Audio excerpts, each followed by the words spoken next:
I want to talk to you about a very difficult subject.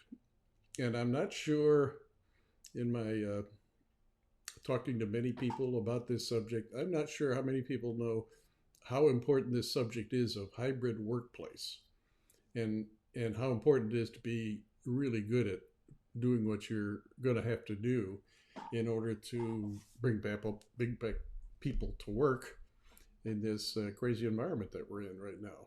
There's a lot to it. So I wanted to take some time to talk to you about what there is to it and maybe give you some help on how to think about it and how to go about actually creating a successful hybrid workplace. Now, I'm not a foremost expert on it. I'm semi-competent. I wouldn't say I'm totally, but I have some thoughts for you that I hope will help. But first, the advertisement.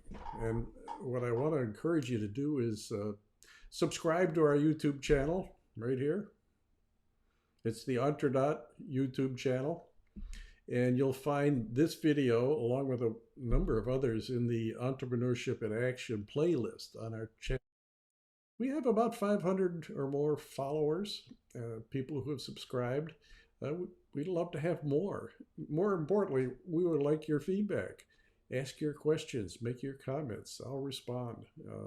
So, end of advertisement. That's good enough for today. I hope you join us, though, as a subscriber to the Ontradot YouTube channel. Let's get into this rather difficult subject. And I believe this starts with your leadership. If you're the owner of a company or a top executive in a company, or you're thinking of starting a company, and every level of progression and maturity of a business, whatever you're in, this takes some leadership, some really good, down-to-earth, solid leadership. And my opinion is that this all comes down to two things. One is health, your health, and the health of the people that are in your company, and the health of the people that interact with your company, like customers and partners, subcontractors, and the like. Health. The second is safety, keeping everyone safe. That's it, health and safety. If you have in your head that what we're about and what we do to have a hybrid workplace become successful is that it deals with these two issues, health and safety. Now, I wish I could tell you there's a prescription for how to do this somewhere on the face of the earth. There isn't one. You are going to invent your own because your people are unique, their needs are unique, the relationships you have with outsiders is unique. You have to come up with what is going to work for your company. So you're not going to go find the one way. You're going to create your way. Really, it's true. It's what is going to work for your company. I'm going to talk more about how you figure that out in a minute. But then finally, in your leadership, I believe this has to be added to, if it's not already there, health and safety is added to the messaging you have around the culture of your company. That becomes an integral part of your ongoing experience that you're going to communicate and share as an integral part of the culture of your business. So you as CEOs and founders and top executives, whatever you are, I urge you to incorporate health and safety as an integral part of your culture and the messaging that goes with it. Okay. With that said, I think the first thing you've got to do is but be current on what the rules and regulations are. And find that out from people who really know what they are. Now, I don't think you get this from the news broadcasts that are all over TV today because they're so politically charged when they're delivered to you that we're not quite sure what the rules and regulations are for us here in, say, Raleigh, North Carolina, or Research Triangle Park, or in some other county, Durham or Orange or Wake or Granville or whatever county where you're in, what are the rules and regulations?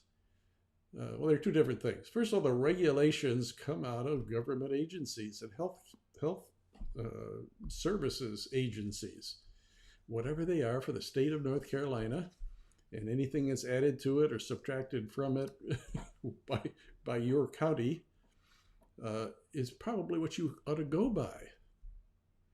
And when it comes down to rules, best practices, whatever you want to call them, I suggest you talk to some leading healthcare providers, the ones that are on the ground dealing with this pandemic every day and know the ins and outs and, quite frankly, what the right practices are for how to engage with people.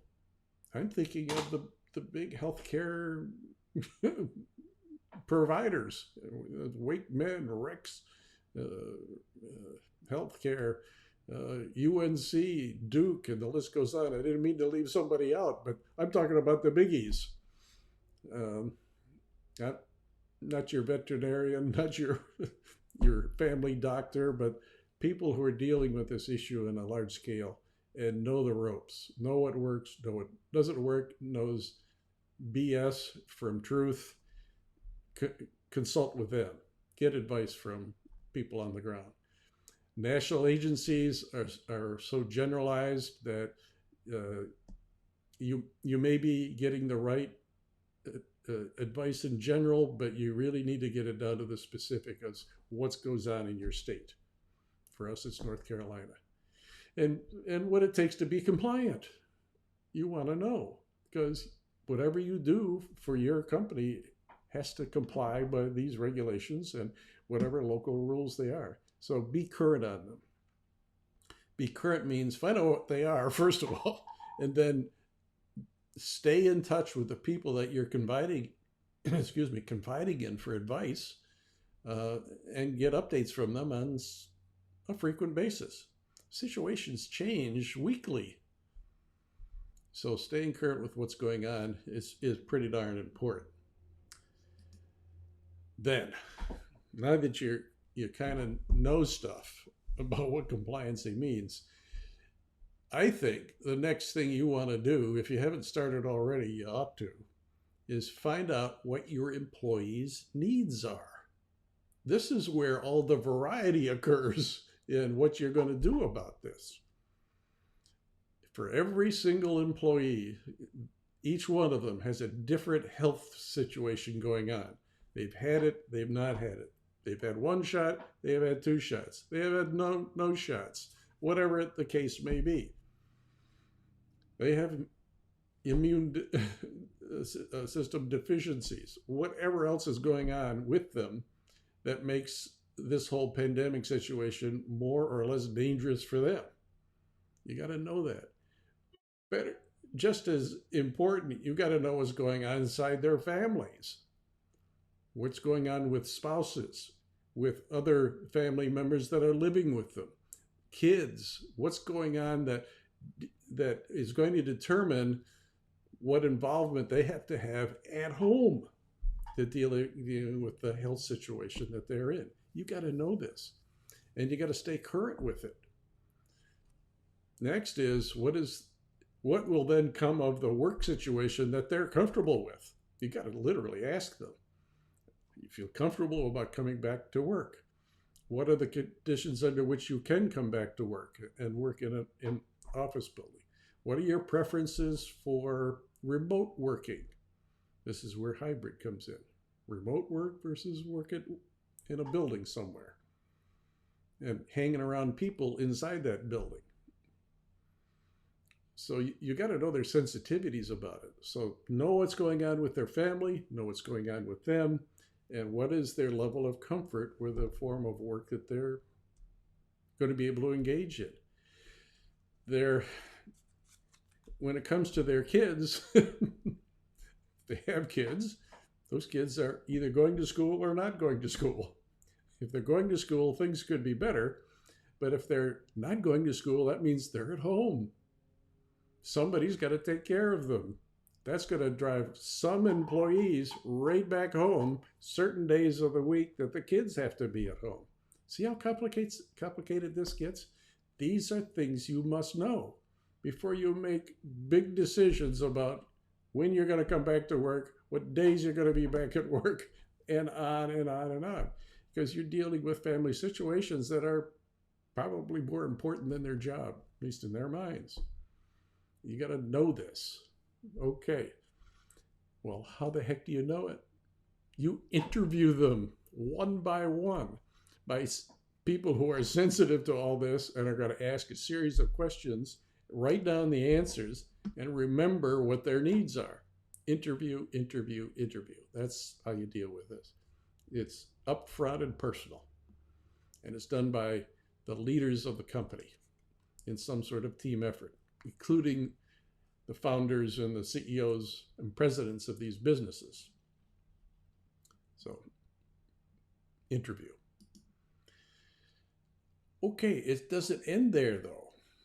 Your company is dealing with customers and partners as well. Guess what? You probably not the same exact questions and with the same intensity, but you have to know the preferences of the people you're doing business with in the manner you're going to do business with them. It all comes down to how you're going to meet with them. Are you going to allow them in your building? Are they going to allow you in theirs? What are the rules for their companies for if you were to visit them? What are their preferences for remote online meetings versus face-to-face? You're going to have some preferences for that. So certain kinds of meetings, I think you're already finding work just fine over Zoom or any one of the other platforms. Zoom seems to be the biggie. So know also by interview the preferences of your customers and partners. It's going to have a lot to do with how you're going to direct your employees to deal with customers and partners. You're going to do it the way they want. Okay. See how complicated this gets? Now, once you understand all that, many days later, after all these interviews, you create a plan taking into account all of what you learn about employees, customers, and partners and their preferences. So you're going to figure out some form of schedule by which work is done at home versus work that's done in your building at work. And there's no pat answer. There's some form of work at home, at home, which day of the week, what hours of the day, things like that you're going to have to come up with that meets the needs of all of these people. I think you're going to find that making that decision is tough. And you're going to maybe run into, like a brick wall, some of the preferences of some of your people. You're going to come down to perhaps some tough choices that you're going to have to make that may work against the satisfaction of some of your employees. These are tough calls. You're going to have to make them.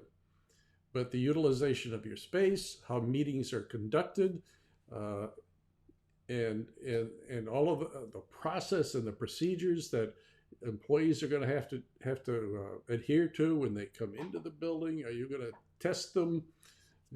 Take their temperature before they walk in the building? You're going to put plexiglass up between desks. What are you going to do to make this a safe place?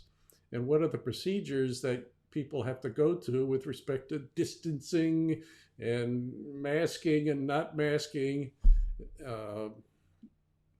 and their general health? That is, take the temperature thing I just already talked about. All of this has to be part of a plan for how people come back to work at whatever times you're going to determine that they come into work, or what kinds of meetings, and when they come in, how they act and how they relate to each other. You have to write all this down. So you see where I am? We found out the rules. We found out the preferences of all the employees, partners, and now we're going to have to devise a plan that works for us, our company. It's a unique plan. It's one that works for you, not everybody else. They may your plan may be helpful to others, is what you've learned, but it's yours. So if you're having difficulty with this, there are some experts, consultants that can help guide you through this process of how you figure all of this out. Get the help you might need. Let Google be your friend and do some searching for consultants on how to deal with these kinds of issues, putting a plan together for hybrid workplace success. See what you get. Okay, next is, now you got this plan, guess what you're going to do? You're going to tell your employees about it. You're going to communicate it. And you're going to do it in kind of a special way. You're going to be open. You're going to be transparent. There's no hidden agendas here. You're going to be straightforward, honest with employees about what you have found out about preferences, why you're doing what you're doing, and why this plan makes sense for the company. You're going to throw in another little, piece of seasoning here, and that's empathy. So I just used the word tell when I probably should have said communicate, but you're going to do it in an empathetic way. So you understand the pain that your employees understand the pain.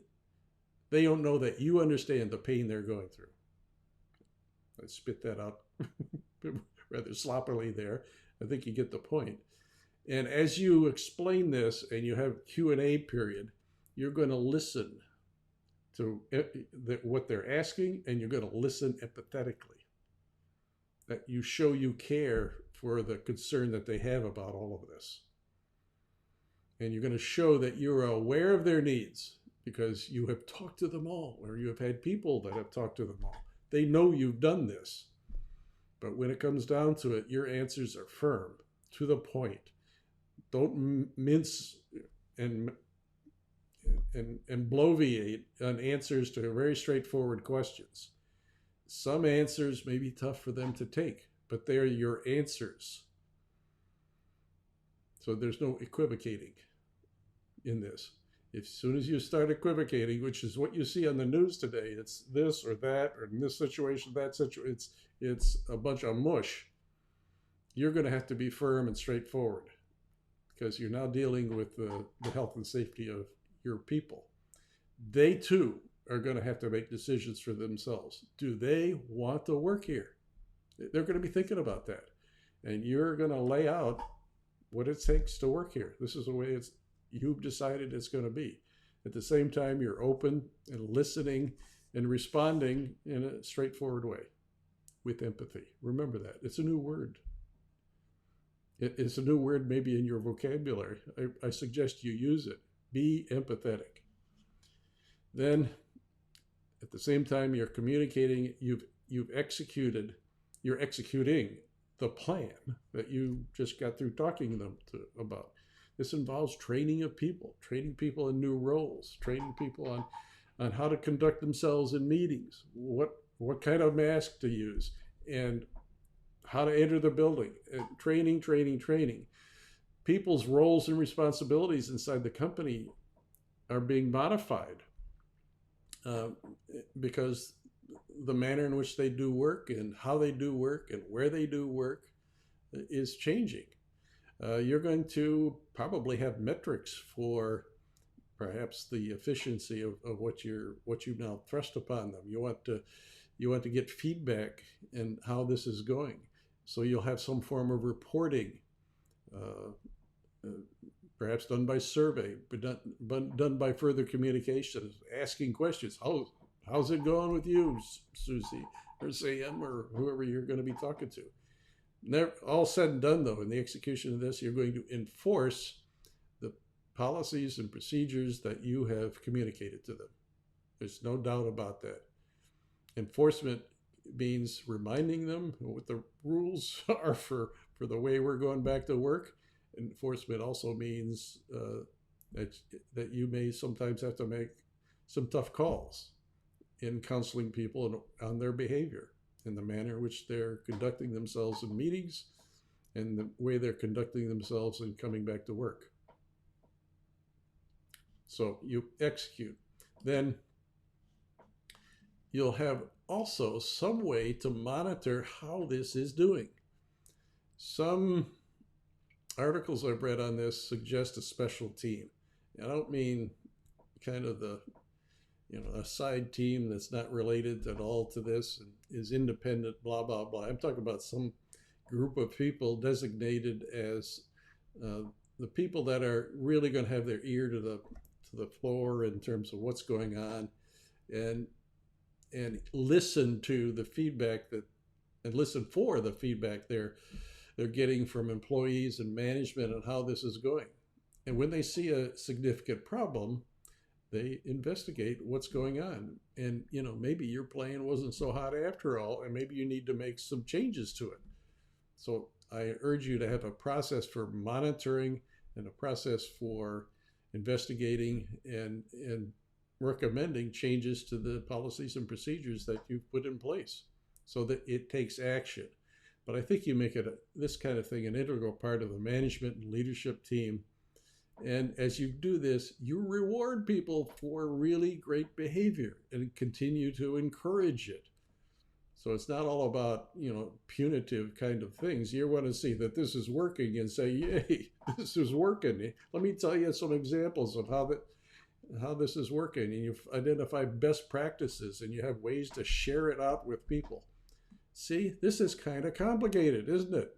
There's more to it than you thought there was. This is not simply, hey, we're going to go back to work now. Oh, isn't this wonderful? Well, it's a little bit more complicated. So there you have it. This takes leadership. And you've got to understand the needs of your people, put a plan in place, communicate it,